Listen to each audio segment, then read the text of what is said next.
सामने वाला कोना जहाँ हम खड़े हुए ना, इन्हें रुकनी यमानी। कौन सा कोना है? कौन सा कोना है? रुकनी यमानी वो कोना है कि हज़रत अली रज़ियल्लाहु तआला अन्हु की वालिदा हज़रत फातिमा बिन्त असद रज़ियल्लाहु तआला अन्हा खाने काबा का तवाफ़ फरमा रहे। हज़रत अली आपके वतन में थे। आखिरी वक्त दर्द ज़ह पैदा हुआ तो आपने अल्लाह की बारगाह में अर्ज़ की कि या अल्लाह मेरा पर्दा रख ले। अल्लाह पाक ने दुआ कबूल फरमाई, खाना काबा की दीवार फटी और फातिमा बिन्त असद खाना काबा के अंदर दाखिल हुई। सुभान अल्लाह। और अंदर दाखिल है, उसके बाद अल्लाह पाक ने दीवार को दोबारा मिला दिया और हज़रत अली रज़ियल्लाहु अन्हु की विलादत अंदर। सुभान अल्लाह। सामने वाला रुकने यमानी का टुकड़ा है, ये इस बिल्कुल कोना नज़र आ रहा है ना, ये रुकने यमानी। रुकने यमानी से लेकर हजर असवद वहाँ तक की दीवार जो है उसको कहते हैं मुस्तजाब। क्या कहते हैं? मुस्तजाब। मुस्तजाब क्या कि यहाँ से लेकर हजर असवद तक की जो दीवार है 70,000 फरिश्ते दुआ करने वालों की दुआ पर आमीन कहते हैं। सुभान अल्लाह। हर वक्त फरिश्ते मौजूद होते हैं, इसलिए में कहा जाता है कि यहाँ से रब्बना आतिना फिद दुनिया हसनतन व फिल आखिरति हसना व क़िना अज़ाबन नार ये पढ़ते पढ़ते गुजरा करें, क्योंकि इसमें दुनिया की भी भलाई मांगी गई है और आखिरत की भी भलाई मांगी गई है। दुनिया की भी खैर मांगी गई है और आखिरत की भी खैर मांगी गई है। ये जामे और मकबूल दुआ है, तो इस दुआ को पढ़ते पढ़ते यहाँ से गुजरना होता है। पहला कोना कौन सा है? रुकने यमानी। दूसरा कोना कौन सा है? हजर असवद। रुकने असवद, जहाँ खाने काबा के अंदर एक पत्थर नस्ब है जिसको कहा जाता है हजर असवद। हजर कहते हैं पत्थर को, असवद कहते हैं काला पत्थर।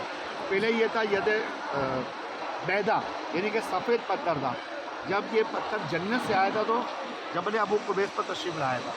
दो पत्थर जन्नत से आए थे, एक मकाम इब्राहिम का पत्थर और एक जो है हजर असवद का पत्थर, ये जन्नत से आया था। जब इसको यहाँ पर नस्ब किया गया हजर असवद को, तो इसमें से किरणें फूटी थी, नूर फैला था। जहाँ जहाँ तक इसकी किरणें गई अल्लाह पाक के हुक्म से उसको हरम बना दिया। सुभान अल्लाह। जैसे इस तरफ चले जाएँ तो मस्जिद आयशा, इस तरफ चले जाएँ तो हुदैबिया का मकाम, इस तरफ चले जाएँ तो अरफात का मैदान, इस तरफ चले जाएँ तो जेराना का मकाम। जहाँ जहाँ तक उसकी किरणें गई थी अल्लाह के हुक्म से वो तमाम को हुदूद हरम करार दे दिया गया। सुभान अल्लाह। फिर उसके बाद वाला जो कोना है वो रुकने इराकी कहलाता है। रुकने इराकी। फिर ये वाला कोना है ये रुकने शामी। ये 4 कोने हो गए, रुकने यमानी, रुकने असवद, रुकने इराकी, रुकने शामी। और ये जो दीवार बनी है ना, गोल दीवार देखी होगी आप लोगों ने, इसको कहते हैं हतीम।